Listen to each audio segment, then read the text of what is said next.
Professor Yunus not really জনাব Alam, mastermind bad word না, কারণ মাস্টারমাইন্ড বলতে বুঝায় হচ্ছে কুশীলব। অনেক সময় আপনি এই যে এখন বিশ্বকাপ চলতেছে, আপনি দেখবেন একটা টিম ধারণা চেঞ্জ করে দেওয়ার জন্য মাস্টারমাইন্ড শব্দ ব্যবহার করে। জি, আমি বলি মাস্টারমাইন্ড শব্দটা শুনে আমার কাছে খারাপ লাগে। আচ্ছা আপনি বলেন, আপনার আমার প্রশ্ন। খালেদ ভাই আমি বলি ফাজিল মানে হচ্ছে না, ফাজিল মানে ডিগ্রি পাস না রে ভাই। ফাজিল মানে হচ্ছে যার মধ্যে ফজিলত আছে, না যে ফজিলত আছে। এই যে আপনি যেগুলো বলতেছেন এটাই হচ্ছে যে ফাজিলের মিনিংটা বদলে গেছে। মানে ফাজিল মানে হচ্ছে যার মধ্যে ফজিলত আছে, যার মধ্যে মর্যাদা আছে, যে মর্যাদাবান হইল তাকে ফাজিল বলে। এটা ডিগ্রি পাশের আমি যোগাযোগের ছাত্র ভাই, আমি কনোটেটিভ মিনিং আর ডিকশনারি মিনিং এর সেমেন্টিক মিনিং এর তফাৎ বুঝি। আমি তর্ক করব না, আমি শুধু দুইটা স্টেটমেন্ট মেক করি। হ্যাঁ বলেন, দুইটা স্টেটমেন্ট মেক করি। আমাদের শফিকুল আলম ভাই যে স্টেটমেন্টটা দিয়েছেন অ্যাবাউট মি, এবং প্রফেসর ইউনূস যেটা দিয়েছেন, এখানে মাস্টারমাইন্ড শব্দটাই বলেন। স্যার খুবই ক্যাটাগরিক্যালি শব্দটা ইউজ করছেন, ব্রেইন বিহাইন্ড। হ্যাঁ, এবং এই ব্রেইনস বিহাইন্ড আপনি যে কোনো ওয়েস্টার্ন ডিবেটে বা পলিটিক্যাল তর্কে এটা বলে যে হ্যাঁ, he is one of the মানে কি বলা যায়, people who have thought about these things. Okay. তো বিষয় হচ্ছে এটাকে বাংলাদেশে যে ফ্রেমিংটা করেছে, it has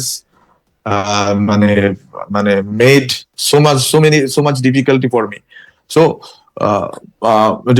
মানে যাই হোক, এটা আমি বলতে চাই আর কি। তো এটা আমি বলতেছি যে মেটিকুলাস ডিজাইন উনি যে শব্দটা ইউজ করছেন, অথবা এরপরে যেটা হয়েছে, উনি ওনার জায়গা থেকে উনি স্টোরি টেলিং এর জন্য বলেন, এই পুরো ঘটনাটাকে উনি সারা দুনিয়া ব্যাপী স্টোরি টেলিং করেন, উনি যেভাবে বলছেন এটা একটা। কিন্তু সাধারণ জনগণের কাছে এটা হচ্ছে প্রথম দিকে অবশ্যই রাজনৈতিক নেতৃত্ব যারা ছিল, স্টুডেন্ট লিডারশিপ, তাদের মধ্যে আন্ডারস্ট্যান্ডিংটা ছিল যে এটাকে একটা জমাইতে হবে।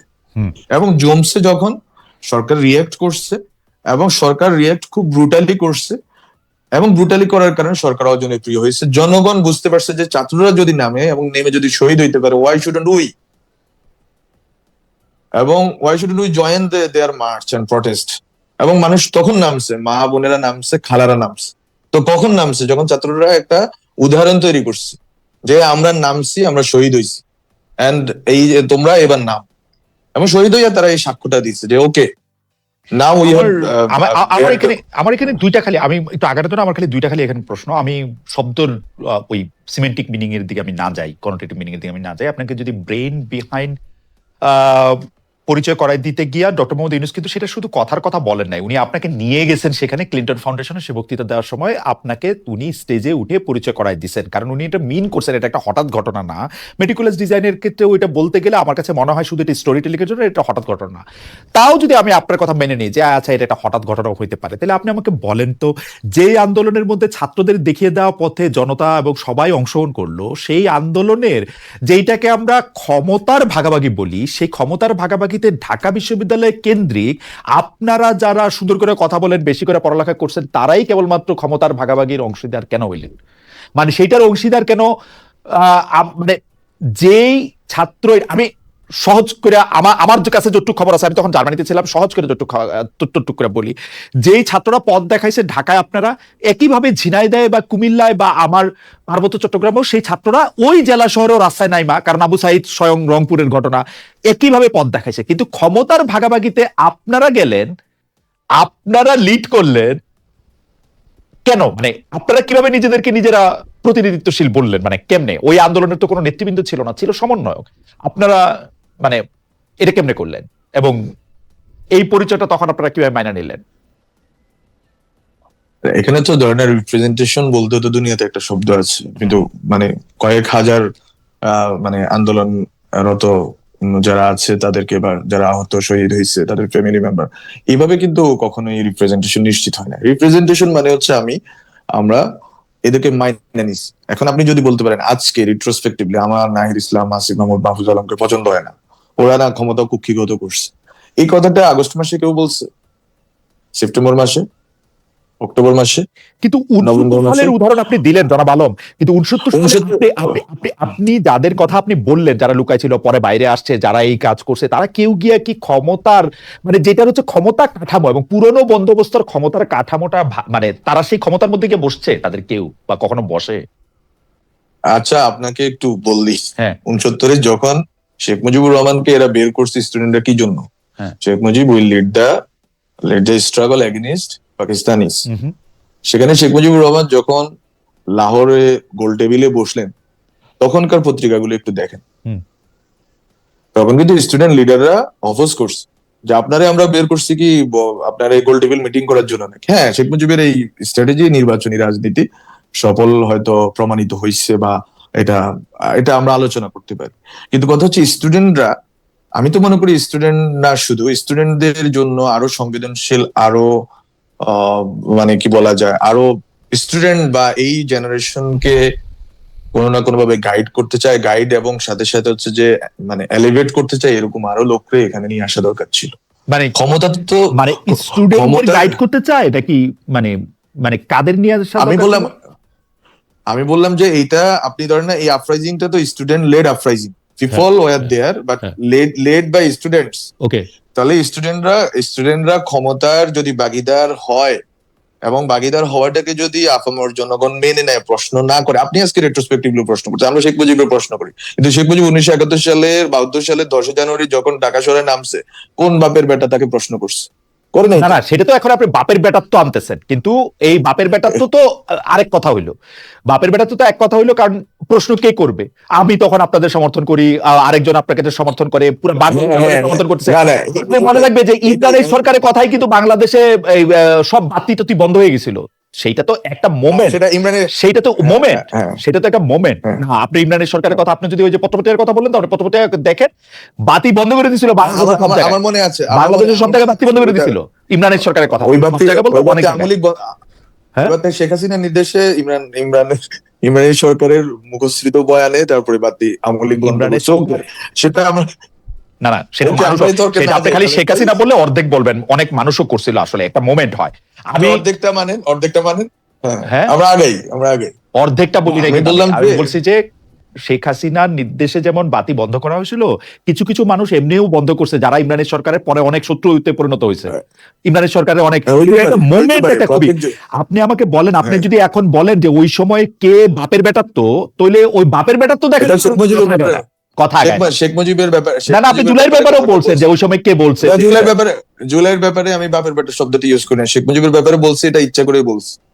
কারণ ইচ্ছা করে বলছি এই জন্য, শেখ মুজিবুর রহমান উনি হচ্ছে যে আনডিসপিউটেড লিডার ছিলেন ইস্ট বেঙ্গলের, ইস্টার্ন বেঙ্গল, এবং উনি 71-এর পরেও ছিলেন। উনি 72-এর সংবিধান এবং এই পুরো প্রক্রিয়াটার ভিতরে উনি রাষ্ট্র ব্যবস্থা পুনর্গঠনের ক্ষেত্রে ওনার ব্যর্থতা এবং সব স্টেটমেন্টশিপ আচরণের অভাব, আরো হাজারো কারণে উনি মানে মানুষের কাছে মানে একটা মিশ্র চরিত্রের মানুষ হয়ে গেছেন, এবং এখন তো ওনার মেয়ের কারণে মানুষ ওনাকে অপছন্দ করে। কিন্তু বিষয়টা হচ্ছে কি, আপনি যখন একটা ইতিহাসে বসেন, আমি কেন এটা বলতেছি, আপনি শব্দে পড়ে থাকেন না, আপনি যদি আগান, যেটা হচ্ছে আমি কেন কথাটা বলছি, যে লেজিটিমেসি যেটা, আপনি যদি ওই গভর্নমেন্টে স্টুডেন্টরা না হয়তো অনেক, আমি আপনাকে শুধু একটা কথা বলি, ওই সময় একটা পরিস্থিতি এরকম ছিল যে লেজিটিমেসি ক্রাইসিসে পড়তে হইতো গভর্নমেন্ট। ওকে, আচ্ছা ঠিক আছে, আমি শব্দের না আটকালাম। আসেন লেজিটিমেসি ক্রাইসিসটা নিয়ে যদি অল্প একটু যদি চর্চা করি, যে আপনাদের কাছে মনে হইলো যে এই একটা বিপ্লব করে একটা দেশের প্রধানমন্ত্রীকে আরেকটা দেশে হেলিকপ্টারে করে পাঠায় দেওয়ার পর ওই দেশে আমরা পাঠাই দিই নাই, উনিই পালাই গেছে। আচ্ছা, পালায় যাওয়ার পরে যে দেশে সরকার নাই, তখন আপনার কাছে মনে হইলো যে এই দেশের আসলে লেজিটিমেসিটা এমন ভাবে রাখতে হবে যে ওই প্রেসিডেন্টের কাছে গিয়ে আপনাদের শপথ নিতে হবে, একটা তত্ত্বাবধায়ক বা অন্তর্বর্তী সরকারের কাঠামো সংবিধানের মধ্যে খুঁজে বাইর করতে হবে, ওই বিচার বিভাগের 106 ধইরা ওইভাবে ওটা লেজিটিমেট করতে হবে। ওইটা কেন মনে হইলো, মানে ওইটা কেন মাথায় আসলো?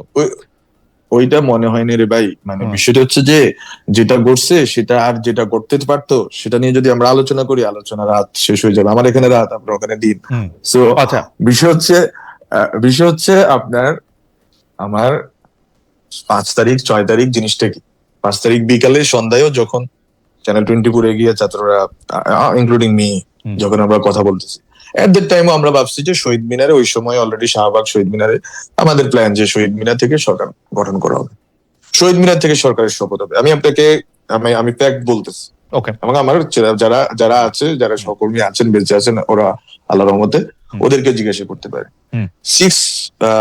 6th August same idea, 7th August same idea, 8 আগস্টে প্রফেসর ইউনূস যখন আসছেন তখনও পরিকল্পনা ছিল যে শহীদ মিনারে উনি যাবেন, উনি জনগণের মধ্যে থেকে শপথ গ্রহণ করবেন। ওকে, আমি এটা বলতেছি, ফলে আপনি এটাকে কিভাবে সংবিধানের কাঠামোটা কেন লাগে, কেন আমরা সংবিধান বলছি যে 72 সংবিধান চাই না, হ্যাঁ, কেন আমরা অনেকগুলো সংবিধানকে নিয়ে কেন এত মানে মানুষের ভিতরে এত এত এত কথাবার্তা, হ্যাঁ, এটা তো শুরু হয়েছে, আমরা শুধু বলি নাই, এটা রাষ্ট্রীয় সংস্কার আন্দোলন আসাদ বাইরা থেকে শুরু করে বিএনপির লোকরাও বলছে, সব ধরনের রাজনৈতিক যারা বিরোধী দল ছিলেন ওই সময় তারা বলছে, এখন হয়তো তারা বলে তুলে গেছেন আর কি।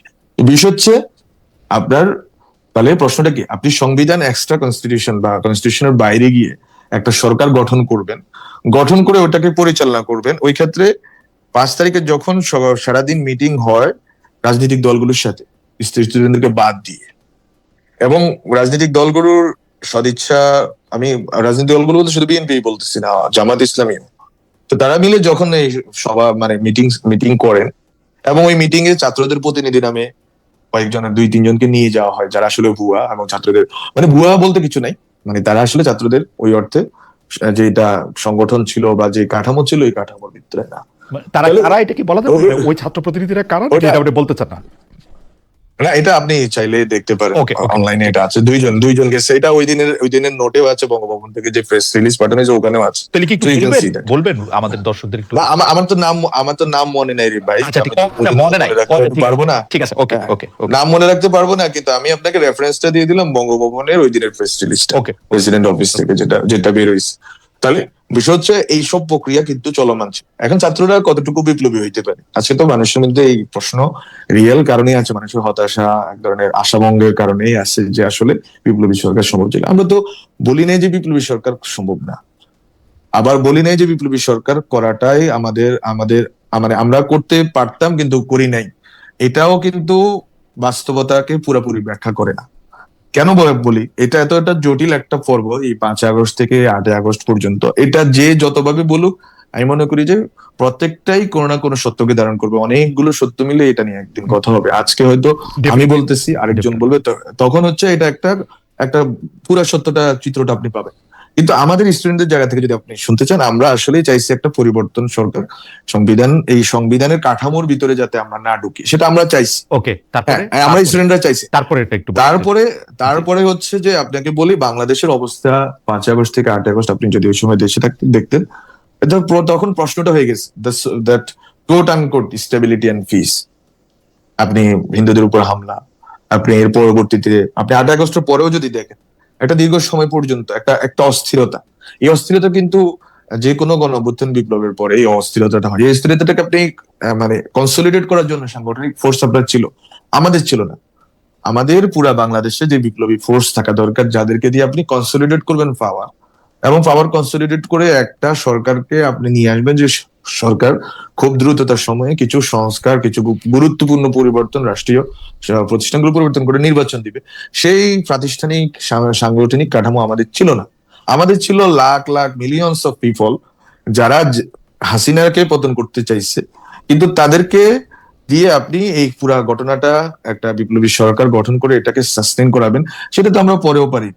যদি প্রফেসর ইউনূসের আমাদের গভর্নমেন্টের যদি আপনি ব্যর্থতার যদি একটা কারণ যদি কেউ শুনতে চায়, আমি বলবো এটা হচ্ছে পলিটিক্যাল কমিউনিকেশন ডিসঅর্ডার। যে আমরা কমিউনিকেশন করতেছি কার সাথে, আমরা 8 আগস্টের পরে আমরা আমি তো গভর্নমেন্টে ঢুকছি 28 আগস্টে, আমি স্যারের সাথে আমি ছিলাম হচ্ছে as a specialist, and I had to deal with many political issues. তখন আমরা কিন্তু কল দিতাম বিএনপি নেতাকে।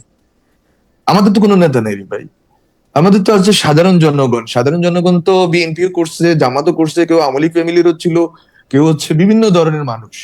সেটা এক শিলা মানুষ না, মনোলিথিক না, তারা একটা চিন্তা না, একটা কাঠামোবদ্ধ কিছু না, তারা তো 10 ধরনের। যখন শ্রমিক অঞ্চলে অনেকগুলো ভায়োলেন্স এবং আপনার অস্থিরতা তৈরি হয়েছে, এবং সরকারকে তো এগুলো মানে মোকাবেলা করতে হবে, কারণ আমাদের শ্রমিকদেরকে টিকাইতে হবে, শ্রমিক প্রতিষ্ঠানগুলো টিকাইতে হবে, গার্মেন্টস এটাকে ঠিক করতে হবে, যেটা আমার কাছে মনে হয় যে এই পর্যন্ত আমি যত ব্যাখ্যা শুনছি, আপনার ব্যাখ্যাটা আমার কাছে মনে হয়েছে যে আপনি সেই সময়কার একটা প্রকৃত চিত্র বা আমি একটা দেখতে পাইলাম চোখের সামনে। কারণ 5, 6, 7, 8 তারিখে কেন বিপ্লবী সরকার না হয়ে একটা কাঠামোবাদী বা সাংবিধানিক কাঠামোর একটা সরকারের দরকার হয়েছিল, সেটা আমার কাছে খুবই। কিন্তু আমার একটা প্রশ্নও আছে, আপনি কিন্তু খুবই মানে খোলা মনে আপনি স্বীকার করে নিলেন যে বৈষম্য বিরোধী ছাত্র আন্দোলন বা যারা এই গণ অভ্যুত্থানটা ঘটাইছে, যারা এই নেতৃত্ব দিচ্ছিল, তাদের তো ওই সাংবিধানিক মানে ওই সাংগঠনিক কাঠামো ছিল না যাতে তারা এই ব্যাপারগুলি কন্টেইন করতে পারে। আপনি যারা সংখ্যালঘু তাদের উপরে হামলার কথা বলছেন, শ্রমিকদের সাথে এক ধরনের সংঘর্ষের কথা বলছেন, পুলিশ বাহিনীর কথা আপনি বলেন না, আমি বললাম, ইত্যাদি নানা রকম। কিন্তু কোনো অসুবিধা নেই, হ্যাঁ, পুলিশ বাহিনীর কথা আমরাই বলছি এবং জি, আমরা হ্যাঁ, মানে 54 সদস্য, আমি বলি জি, ফর রেকর্ড, জি। 54 জন পুলিশ সদস্য যারা শহীদ হয়েছেন, যারা বা মারা গেছেন, যেটাই বলেন না কেন বাংলাদেশে যে ভাষা ইউজ করেন, বিষয় হচ্ছে তাদের পরিবারকে সরকার থেকে অর্থ সরবরাহ করেছে, এটা আমরা নিজেরা করছি। আমি নিজে এই যে বিষয়তে, হ্যাঁ, জি, আমরা তালিকাও করছি, আমরা তাদেরকে অ্যাজ নাগরিক হিসেবে তাদের পরিবারের জন্য সহযোগিতা করছি।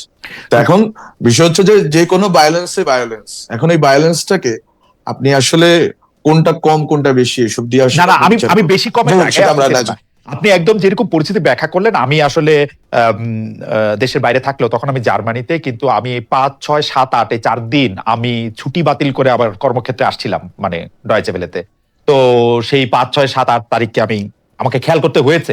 তো আমি আপনার কাছে আমার প্রশ্ন, আপনি কিন্তু বললেন যে ছাত্রদের কিন্তু সেরকম সারা দেশব্যাপী একটা সাংগঠনিক কাঠামো ছিল না যেখান থেকে আপনারা কোন একটা নির্দেশ দিলেন বা কোন একটা স্বেচ্ছাসেবক বাহিনী তৈরি করে তাদেরকে রক্ষা করতে চাইলেন, সেটা আসলে সম্ভব ছিল না। কিন্তু যাদের ছিল, অর্থাৎ যেগুলি পুরনো রাজনৈতিক দলগুলা, বিএনপি, জামায়াত বা যারা অন্যভাবে ছিল, তাদেরকে কি আপনি ওই সময়কার এইসব পরিস্থিতির জন্য দায়ী করেন যে তারা এটা কন্টেন করতে পারে বা কিছু ক্ষেত্রে ইন্ধন জুগিয়েছে?